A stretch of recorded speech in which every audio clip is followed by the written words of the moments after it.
हार्दिक शर्मा ने कभी इमेजिन भी नहीं किया होगा कि संडे मॉर्निंग की बाइक राइड उनको इमोशनली और फिजिकली डैमेज कर देगी। वो द्वारका एक्सप्रेसवे पर अपने बाइकिंग ग्रुप के साथ राइड कर रहे थे जब एक एसयूवी ने उनको ब्लॉक कर दिया। 4 आदमी उतरे और सडनली उनको पीटने लग गए। उनके गोप्रो ने ये सारी फुटेज कैप्चर करी। सॉरी भैया भैया भैया भैया। वो बोलते गए कि मुझे छोड़ दो भाई प्लीज। ये 4 लोग रुके नहीं। कुछ मिनट के बाद हार्दिक का मैरो डैमेज हो गया था और उनके पेरेंट्स ने उनको बाइकिंग और शहर छोड़ने को बोला। ये बस एक आदमी की कहानी नहीं है। भदोही में एक महिंद्रा थार ने छोटी सी बहस की वजह से कई लोगों को कुचल डाला। मुंबई में एक दुकानदार को मराठी ना बोलने के लिए धमकी दी गई। मराठी नहीं आता है, सीखने का, नहीं तो धंधा बंद कर, तो शटर बंद करो क्या? जबकि मेट्रो ट्रैफिक जैम में हाथापाई होना इतना नॉर्मल हो गया है कि अब लोग सरप्राइज भी नहीं होते। और हमने लोगों से पूछा भी कि उनके हिसाब से देश में लोग कितने गुस्से में रहते हैं। 10 out of 10 ही मैं दूंगा। एक सवाल जो आपके मन में होगा वो है कि हमारे देश में लोग इतने गुस्से में क्यों रहते हैं और हमें क्या करना चाहिए अगर हम ऐसी सिचुएशन में आ गए तो। Welcome to the newest episode of health check series powered by Traya. ये हमारे देश की जनता है, जनता। इनके चेहरे देखे कितने गुस्से में है।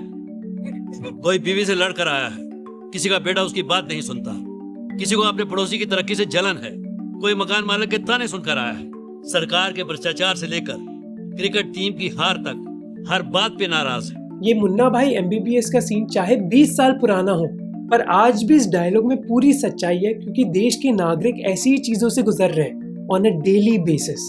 इंडिया में आपका अभी पॉपुलेशन में टॉप हो गया, ठीक है, बट लिमिटेड रिसोर्स है ना, तो सभी लोग फ्रस्ट्रेटेड है। जो भी है रास्ते में निकल रहा है कुछ काम धंधा के लिए, उसमें गड़बड़ी हो रहा है, किसी का पैसा के लिए झगड़ा चल रहा है, किसी का घर में कलेश हुआ है, वो सब दिमाग में लेके रास्ते में निकल रहा है। तो लोगों का फ्रस्ट्रेशन ये सब में ही निकल जाता है कि अगर कुछ टक्कर आ गया भाई, लो भाई जो है पूरा उतार दो एकदम। जैसे इमेजिन करो रमेश की जिंदगी, जो एक 25 साल के आदमी है दिल्ली से। वो अपने परिवार के पहले सदस्य हैं जो कॉलेज से ग्रेजुएट करे। उन्होंने सालों बिताए एसएससी और यूपीएससी एग्जाम्स क्रैक करने के लिए, ताकि उनको अपने करियर में स्टेबिलिटी और रिस्पेक्ट मिले। पर ट्राई करने के बावजूद उनको कई रिजेक्शंस मिली, जिसकी वजह से अब उन्होंने एक बीपीओ में जॉब ले ली है। सुबह के 8 बजे उनको रिपोर्ट करना पड़ता है अपनी ड्यूटी पे, पर चाहे वो घर से क्यों ना साफ सुथरे निकले, ऑफिस पहुंचते पहुंचते उनका शरीर पसीने में धुल चुका है, थैंक्स टू दिल्ली की गर्मी। और रमेश के पास ज्यादा कोई ऑप्शंस नहीं है, घर में एसी रखने का इतना बजट नहीं है और उनको बस लेनी पड़ती है, पर बस स्टॉप पर कोई शेड ही नहीं है। और गर्मी तो एक समस्या है, गुरुग्राम पहुंचते पहुंचते उनके फेफड़ों में धूल जम चुकी है, क्योंकि दिल्ली का PM 2.5 लेवल WHO की सेफ लिमिट से 10 गुना ज्यादा है। अब ऑफिस में जरूर एसी है और छोटा सा प्यूरिफायर भी रख दिया गया है कोने में, पर इसका मतलब ये नहीं कि प्रेशर कम हो गया है। अभी तो प्रेशर कुकर सिचुएशन स्टार्ट हुई है, क्योंकि उनको हर दिन 10 घंटे काम करना पड़ता है। इसके साथ साथ उनको 1.5 घंटा कम्यूटिंग में बिताने होते हैं। अगर उनका दिन लकी रहा तो उनको मेट्रो में सीट मिल जाती है, पर यूजुअली उनको दूसरों के साथ चिपक कर मेट्रो में जाना पड़ता है। और क्योंकि अभी मॉनसून है, कई बार मेट्रो तक पहुंचने के लिए भी उनको मानो स्विमिंग करनी पड़ती है। अब इमेजिन करो कि ये साइकिल रिपीट होता है हर दिन हर हफ्ते। 1.5 घंटा कम्यूट, तपती धूप या फिर बारिश में, धूल से भरी हुई हवा, लोगों के साथ चिपक कर कम्यूट और फिर 10 घंटे का काम। जैसे इस उबर राइडर ने हमें बताया कि कैसे लोग लाल हो जाते हैं गुस्से से घर से बाहर निकलते ही। रास्ते में बोलेंगे तो 10 में से 8% गुस्सा पकड़ के चलिए, क्योंकि जब वो लोग घर पर में रहता है तो ऐसा शांति कोई बात नहीं, लेकिन रास्ते में जब जैम रहता है तो लोग को थोड़ा टेम्पर थोड़ा हाई हो जाता है, क्योंकि इतना हॉर्न का आवाज़ है, इतना पब्लिक इधर उधर चिल्ला रहा है। न्यूरोलॉजिस्ट सिड वॉरियर ने इस पूरे स्ट्रेस साइकिल को बहुत अच्छी तरह समझाया। So to the brain, stress is still stress. Anything that threatens us will be met with that same stress response. And how do you know if something is threatening us? Anything that makes you feel like you are not in control. So maybe 10,000 years ago that used to be wild animals, but today traffic is what we cannot control. The heat is what we cannot control, and we have an expectation of controlling that. इसी वजह से stress हमारे देश में बहुत common हो गया देखना। 2022 में 28,000 मर्डर केसेस रजिस्टर हुए थे हमारे देश में, जिनमें से 35% के पीछे कारण पर्सनल डिस्प्यूट्स था। इनमें से कई डिस्प्यूट्स कुछ सेकंड की गलतियों की वजह से क्रिएट होते हैं, क्योंकि प्रेशर कुकर जैसी सिचुएशन तपती रहती है और एक दिन ये बम फूट जाता है। और अनफॉर्चुनेटली लोग ये मानते हैं कि कई बार गुस्सा दिखाना जस्टिफाइड है, जैसे ये जो भदोही का इंसिडेंट हुआ था। इन इंसिडेंट्स के जरिए कई लोग ये दिखाना चाहते हैं कि वो दूसरे लोगों को कंट्रोल कर सकते हैं। वो गुस्सा इसलिए नहीं कर रहे क्योंकि ये गुस्सा जायज़ है, बल्कि इसलिए कर रहे हैं क्योंकि वो कर सकते हैं। वो दूसरों को कंट्रोल कर सकते हैं अपने गुस्से के जरिए। ये सारे इंसिडेंट्स एक तरीका है दूसरों को उनकी औकात दिखाने का। ये इंसिडेंट्स बस उन लोगों के साथ नहीं होते जिनके पास पैसे है और जो अपनी थार को शो ऑफ करना चाहते हैं, बल्कि उनके साथ भी होता है जो डेली अपनी बस नॉर्मल जिंदगी जी रहे हैं, पर उनकी जिंदगी में इतनी फ्रस्ट्रेशन है कि एक टाइम पर ये फ्रस्ट्रेशन इधर तक आ जाती है। और हम ये इमेजिन नहीं कर सकते कि गुस्सा हमारे दिमाग के साथ क्या खेल खेल सकता है। जब कोई आप पर चिल्लाता है ट्रैफिक सिग्नल पर, हमारी बॉडी ये नहीं समझती कि उस बंदे का खराब दिन चल रहा है, बल्कि वो ये समझती है कि मानो हम डेंजर में हैं एक जंगल में। क्योंकि गुस्सा कोई मॉडर्न इमोशन नहीं है, बल्कि एक एंशिएंट इमोशन है। और सबसे ज़रूरी बात है कि एक ऑटोमेटिक इमोशन है। When something is threatening us, our limbic system goes into fight or flight. This is when the brain is telling the body to either fight or run away because it wants to live, it wants to survive. Now, that fight response is where anger comes from. So, anger is a very old biological response of the body in order to protect itself when it feels threatened. गुस्सा start होता है amygdala में, जो हमारे दिमाग का एक छोटा सा हिस्सा है जो मानो एक अलार्म की घंटी की तरह काम करता है। हमारे ब्रेन का ये पार्ट वेट नहीं करता कि जो डेंजर है हमें वो रियल है या फिर फेक, ये बस तुरंत रिएक्ट कर देता है।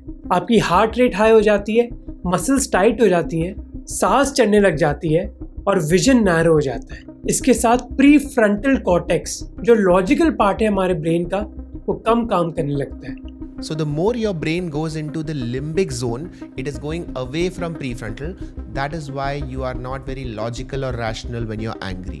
इसी वजह से जब हमें गुस्सा आता है वो हमें ओवरवेल्म कर देता है और हम लॉजिकली इतना सोचते नहीं है। यही डेंजर चीज़ है गुस्से के बारे में।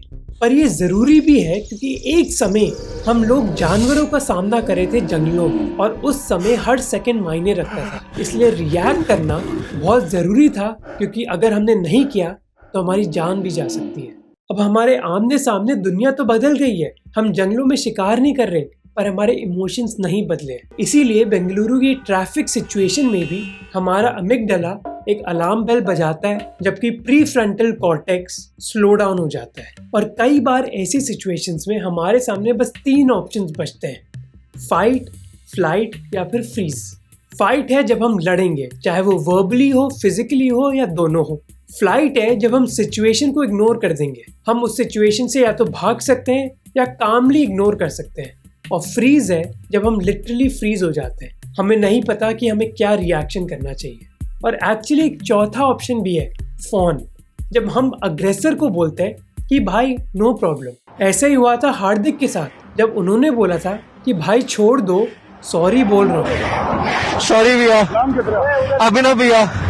अब ये चारों ऑप्शंस बायोलॉजिकल रिस्पॉन्सेज हैं। कई बार हमारा ब्रेन इतना सोचता नहीं है एक ऑप्शन को चूज करने से पहले, पर अगर हम बेटर प्रिपेयर्ड रहें तो हम ढंग का ऑप्शन चूज कर सकते हैं। प्रॉब्लम बस इस लैक ऑफ प्रिपरेशन में ही है। पहली प्रॉब्लम है कि हमें लगता है कि अगर कोई गुस्सा कर रहा है तो हमें उधर तुरंत एक स्ट्रॉन्ग रिएक्शन देना होगा, तो अगर उसने थप्पड़ मारा मुझे भी थप्पड़ मारना होगा। पर हम कई बार रिस्क नहीं समझते एक सिचुएशन का। कई बार सिचुएशन को डिफ्यूज करना और इग्नोर करना सही कदम होता है अगर आपको अपनी जान बचानी है। पर लोग मानते कि अगर मैंने लड़ाई नहीं करी तो मेरे सेल्फ रिस्पेक्ट का क्या होगा। भाई सेल्फ रिस्पेक्ट के बारे में छोड़ो, जान की परवाह करो। हमें कॉन्फ्लिक्ट रेजोल्यूशन सिखाया ही नहीं गया। हमें स्कूल में अलजेब्रा सिखाया गया, घरों में बड़ों का आदर करना सिखाया गया, पर ये नहीं बताया गया कि अगर कोई मुंह पर चिल्लाता है तो हमें उस सिचुएशन को कैसे डील करना चाहिए। क्या हमें चिल्लाना चाहिए, क्या हमें इग्नोर करना चाहिए, क्या हमें दूसरे को सॉरी बोलना चाहिए। अनफॉर्चुनेटली कई बार हमें समाज ने सिखाया है कि अगर मर दो तो रिएक्ट करो तुरंत।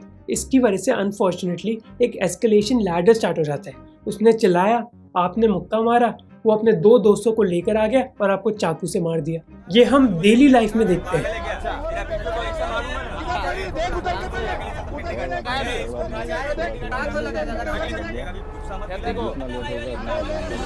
अब मैं ये नहीं कह रहा कि हर सिचुएशन में आपको कभी जवाब नहीं देना चाहिए, पर कई सिचुएशंस में उस टाइम जवाब देना सही नहीं होता। आपको ये समझना होगा कि सिचुएशन को डिफ्यूज कैसे करते हैं, चाहे इसके लिए आपको अपना ईगो कम करना पड़े।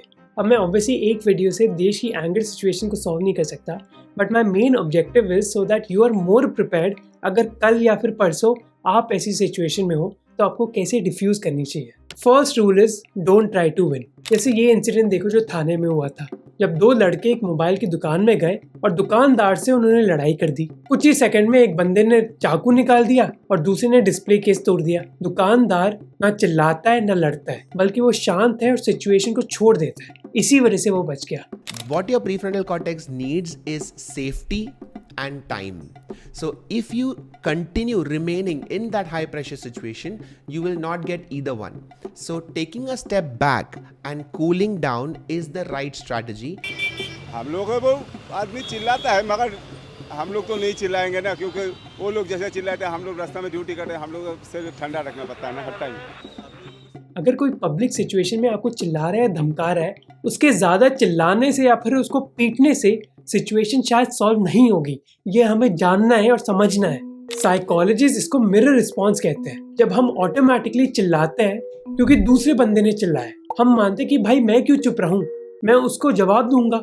हमें रियलाइज करनी चाहिए कि जब दूसरा आदमी एग्रेसिव होता है हमारी तरफ, तो वो हमारी वजह से अग्रेसिव नहीं हो सकता। उसके पीछे कई कारण हो सकते हैं, जैसे उसकी जिंदगी में पर्सनल प्रॉब्लम चल रही है। ऐसी सिचुएशन में हमें एक फिजिकल स्पेस क्रिएट करनी चाहिए हमारे बीच और अग्रेसर के बीच। जैसे आप धीमे बोलिए, टोन नीचे करिए और न्यूट्रल वर्ड्स यूज करें, जैसे भाई छोड़ो ना, चलो जाने दो, मेरी गलती हो गई। अगर आप उस सिचुएशन से निकल सकते हो कामली तो निकलो। इसके लिए फिटनेस भी चाहिए होगी। जरूरी नहीं है कि फिटनेस लड़ाई करने के लिए चाहिए, बल्कि भागने के लिए या फिर डिफ्यूज करने के लिए चाहिए।